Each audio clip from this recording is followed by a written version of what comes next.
Homeostasis is the term given to an organism's ability to regulate internal conditions even when external conditions change. This is important so crucial chemical reactions involving enzymes can happen at an optimum rate. Amongst other things, our bodies work hard to regulate blood glucose concentration, temperature, and water levels.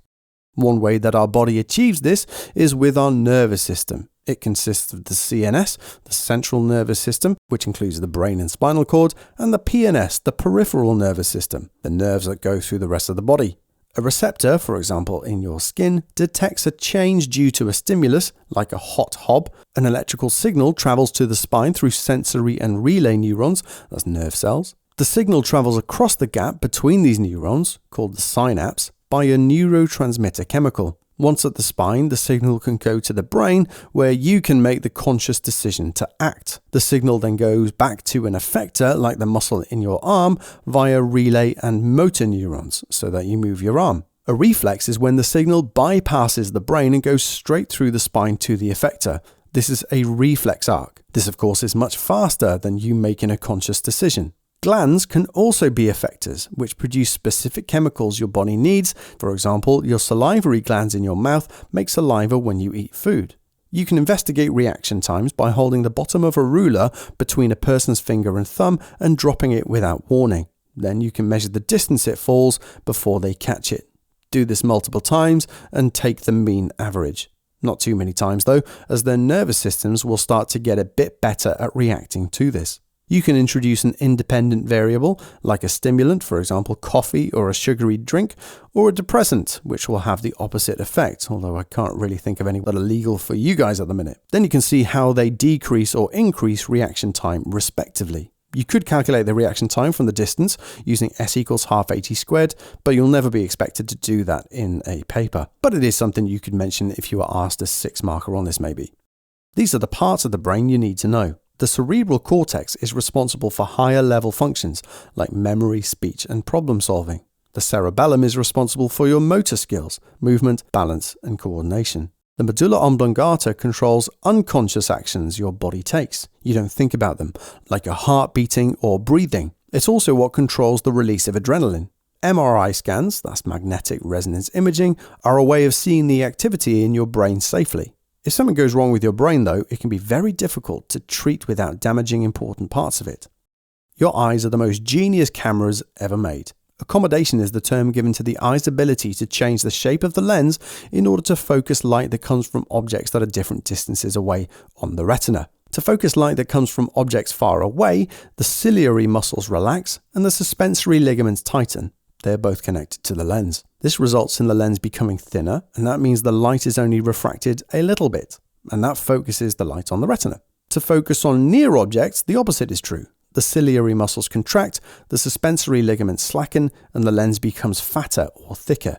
That means it becomes more powerful, so light is refracted more, which means that the light coming from the object still converges, that means meets, focuses on the retina, so you see a clear image. The pupil, the hole in the iris, can change size depending on the light intensity hitting the eye. The cornea is the transparent outer layer where light enters the eye. It has a slight lensing effect itself, while the white surface that covers the rest of the eye is called the sclera. The light is focused on the retina at the back of the eye, which consists of cells that respond to light. Some of these cells only detect light intensity, not color. These are called rods, while there are 3 different types of cones which detect green, blue, or red wavelengths of light, a mix of which will produce the colors we then perceive when the signal reaches our brain via the optic nerve. Myopia is the medical term for short-sightedness. You can't focus on far objects. Hyperopia is long-sightedness, the opposite. Glasses or contact lenses are usually used to mitigate this by slightly converging or diverging the light before it enters the eye. Laser eye surgery changes the shape of the cornea to achieve the same effect. Thermoregulation is your body controlling its internal temperature by the brain sensing blood temperature, then sending nervous and hormonal signals to various effectors around your body in order that your body loses heat to its surroundings more slowly or quickly. For example, if you're too hot, sweat glands in your skin cause water to cover the surface. It evaporates, taking heat away from your body quickly. Blood vessels also dilate, widen, to increase blood flow to the skin to increase the rate of heat loss. We call this vasodilation. If you're too cold, we have vasoconstriction instead, hence you go pale. You also shiver, which causes your muscles to produce more heat.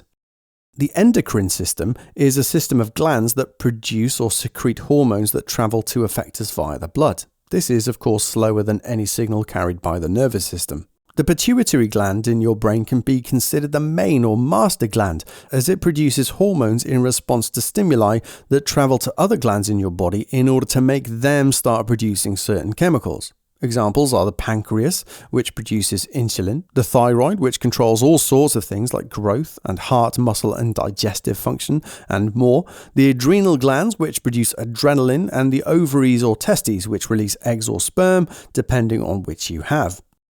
Speaking of the pancreas then, it's involved in making sure your blood glucose levels aren't too high or low. If they're too high, the pancreas secretes insulin, which causes glucose to move from the blood into your cells to be used for respiration. Any excess glucose can be converted into glycogen to store energy, and that's done by the liver. If these levels are too low, on the other hand, the pancreas produces another hormone called glucagon, which causes the liver and muscles to turn glycogen back into glucose, ready to be used. Type 1 diabetes is what you have when your pancreas can't produce enough insulin and you have to take insulin injections to do the job instead.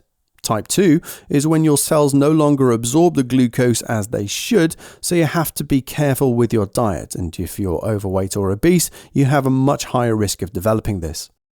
Your body loses water when you exhale, sweat, or urinate. If your body has too much water, let's say for example you drink too much, your kidneys remove it from your blood at a faster rate, where it's mixed with urea to become urine. Urea contains ammonia, which is produced from excess proteins broken down into amino acids by the liver. Kidneys do a good job of keeping the water balance just right. They also filter your blood to reabsorb useful substances like glucose and some ions.